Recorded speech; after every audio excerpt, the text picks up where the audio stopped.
I've been binge watching Superwoman and realized I need to bring a lot more energy.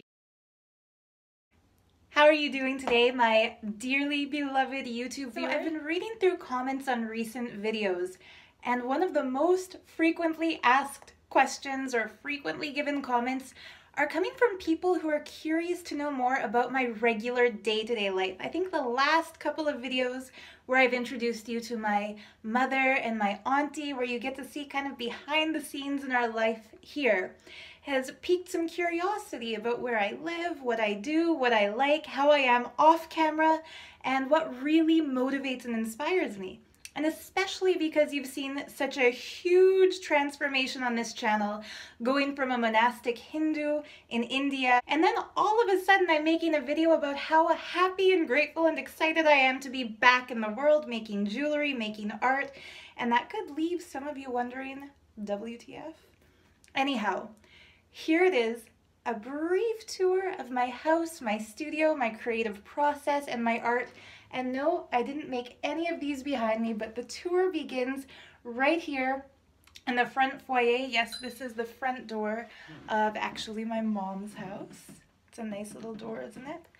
And yeah, the art behind me, it's just pieces that she's collected on her travels, and one beautiful stormy painting that was made by my great aunt Hazel. Now, moving on. The place where I actually filmed the majority of my videos is the living room, and there is a piece or two of my own art hanging in here.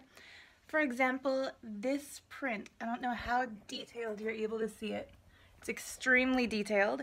That's a drawing that I made between high school and art school. I finished it while at the Ammolite University of Art and Design.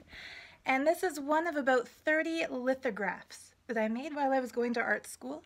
The Chinese pictures down there, I forget the story behind those. I think my grandma brought those for my mom on one of her trips or something.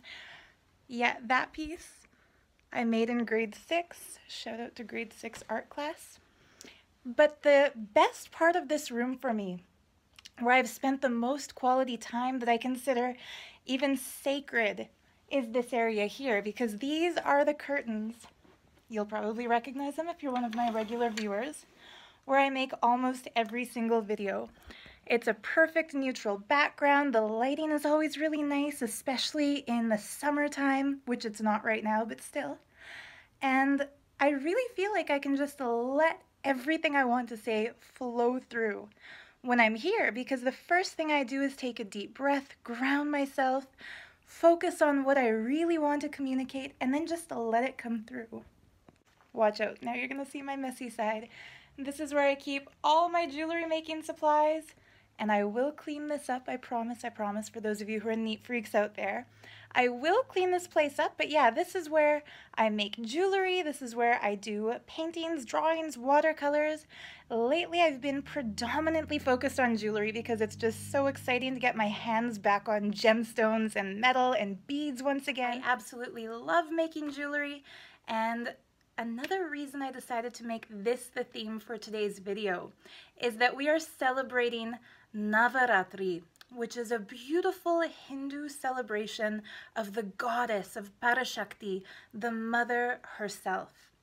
Now, during Navaratri, the divine feminine energy in every woman is honored. It's not just a time to connect with some abstract ideal of a goddess or with some notion of a supreme mother. It's time to actually honor and recognize that in yourself. I first discovered crystals and energy beads and gemstones when I was on Granville Island in Vancouver at the age of 20, when I moved there to go to art school. And I just happened to go for a tarot card reading a couple of days before the first semester started. And that reader sent me to a beautiful little mystical shop called the Crystal Arc. She told me to go through everything in the store and pick one piece that resonated with me, that felt like it spoke to me, and to start wearing that piece as a reminder that there's more to existence than what meets the eye. She described that every single stone has a different vibration or a different frequency, and that when we look at the colors created by Mother Earth, Parashakti in the form of Prakriti, we actually awaken those same energies within ourselves. This was the first time I had ever heard of crystal healing, of resonance therapy, of gemstones as having properties besides just pretty colors, pretty shininess, jewelry. So I went to the Crystal Arc, looked through everything in the store, and the piece that spoke to me was this pendant. I bought it. That was my very first gemstone jewelry that I've ever worn, other than, you know, turquoise birthstone stuff when I was a kid, but that's a different context. I didn't understand what I was wearing it for. The girl at the Crystal Arc explained to me that this stone is rainbow moonstone, and she said that is the stone of the goddess. That when we wear rainbow moonstone, we awaken our sacred feminine energy. Years and years later, after working with lots of different kinds of stones, after reading books about crystal healing, after going to so many rock and gem shows, I've discovered that the first stone we're attracted to is often something like a totem stone. It's the stone that we're meant to wear, and that it has a property or a quality that's inherently within us. And that when we wear that stone, it awakens those properties. Now, if you check out my Etsy shop, you'll see that I have so many different pieces of jewelry made up with lots and lots and lots and lots and lots of different stones. And that's because different stones will actually resonate well with each other, will enhance each other's properties or awaken other energies that are compatible and harmonious. And I absolutely get thrilled by combining these in ways that I find both aesthetically and also energetically pleasing.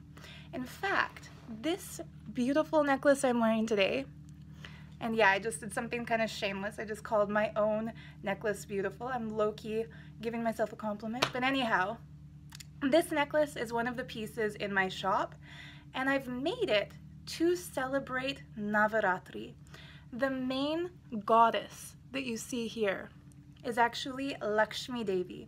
She's the goddess of wealth, of abundance, of prosperity. She's the one who blesses us in that divine cosmic flow of support. She's known as the goddess of wealth, but she's also the goddess of generosity. When you connect with her, you feel like showering gifts to everyone around you. You just get this unconditional knowing that the universe is abundant and that there's not a lack of anything, that whatever you need, your needs are going to be met, that whatever you crave, it's going to be satiated, that when you give abundantly, existence showers on you abundantly. The mudra, or the hand gesture made by Lakshmi, she always has one hand up in blessing and another hand open. And the open hand is flooding coins, like golden coins are pouring from her like water through a waterfall. And as long as she keeps her hand open, as long as she never closes her fist, existence continues to flood abundance through her to bless everyone and everything else. When you wear a pendant or a necklace or a talisman, whether it's like earrings like these ones, whoop, look at her there, or a necklace like this one, when you keep a symbol of Lakshmi on you, it does two great things for your energy. It reminds you to be generous and abundant with others, and it also brings you into the flow of existential abundance. Those blessings just continue to shower. Now, I'm combining two of my life's passions, those gemstones and also the gods and goddesses of India.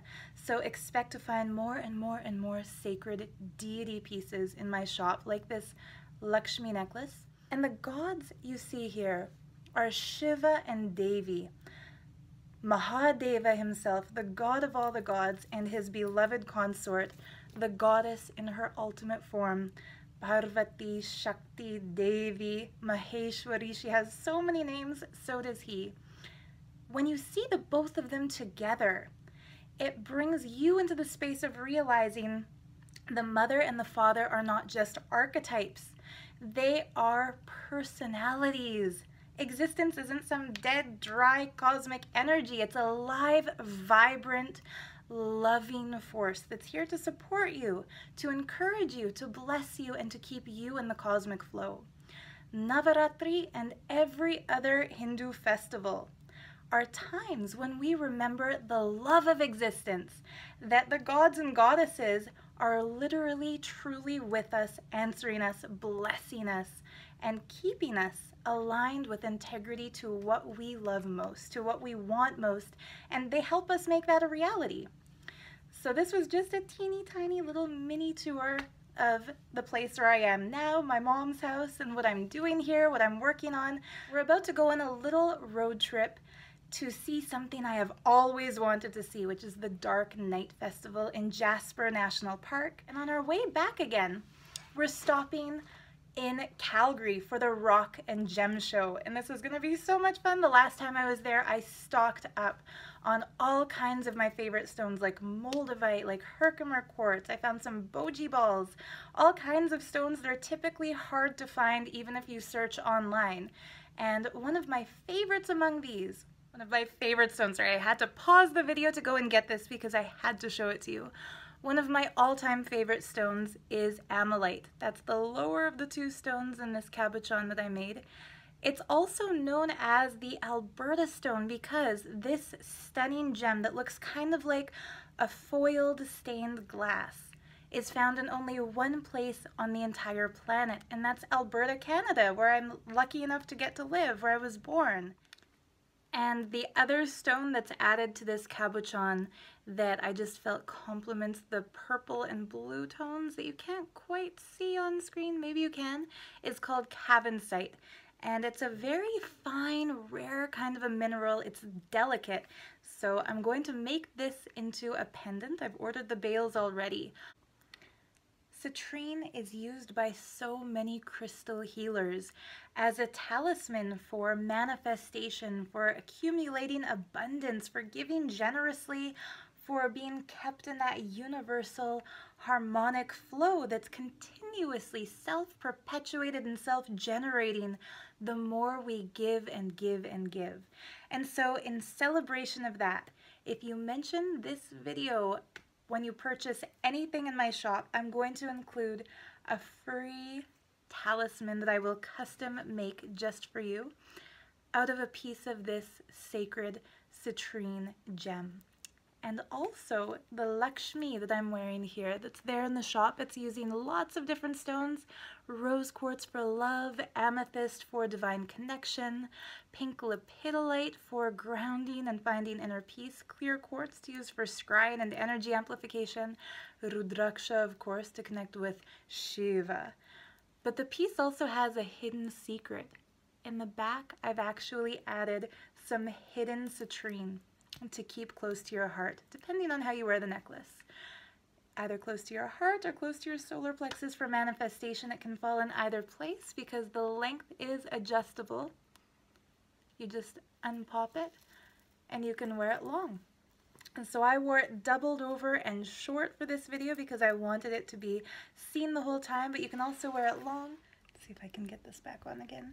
Oh, stuck in the jet. I've made the clasp on all of these necklaces an S hook, and it's not just because my name starts with the letter S, it's also because these hooks make it easy to adjust the length of the necklace. You don't have to use it like a typical clasp just at the end. You can kind of customize it so that the necklace falls as long or as short as you like. So S hooks, they look just like this, obviously like a letter S, and you can either hook it in at the end typically, or just choose where you want it to fall and hook it there and keep the hook in the back. And there you have it. Shorter necklace or longer necklace, customizable. I almost forgot, there's a section in my shop called hair jewelry or mangtikas if I update it before this is published. And in that you'll find these head ornaments that you see me wear in some of my videos. This one I made using a beautiful little Lakshmi that I bought in Bangalore, to which I've combined a vegan faux pearl. I would never use real pearls because I care about the lives of oysters, and Rudrakshas. So when you wear a piece like this on top of your head, not only it honors the divine feminine energy and activates the crown chakra, the Sahasrara, the center of cosmic gratitude, with these energy beads. It also beautifully represents the divine feminine consciousness. The goddess herself, if you see her in any Hindu temple, is adorned with exactly this kind of jewelry. So I'm going to make more sacred traditional pieces like this one. And if you're looking, you know where to find them. I've also made this one that I think is just so cool.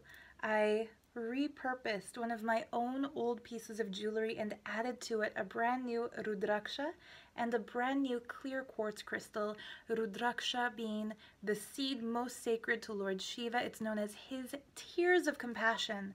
And clear quartz, which is the stone of Devi, it's called spatika. People wear malas made out of it to honor the goddess. They wear malas of this one to honor the god. When you wear both of them together, Shiva Shakti, the sacred father and mother together, and it not only looks beautiful, it also carries that high frequency energy. Thanks. Oh yeah, sorry. I'll do a better tour another day, but now we're gonna go hit the packing for this road trip. But I will vlog it. I'll show you my favorite vegan restaurant in Banff. If there's any good vegan stuff in Jasper, I'll show that to you too. And I'll even take you along with me to the Calgary Rock and Gem Show. See you in the next video again. Bye!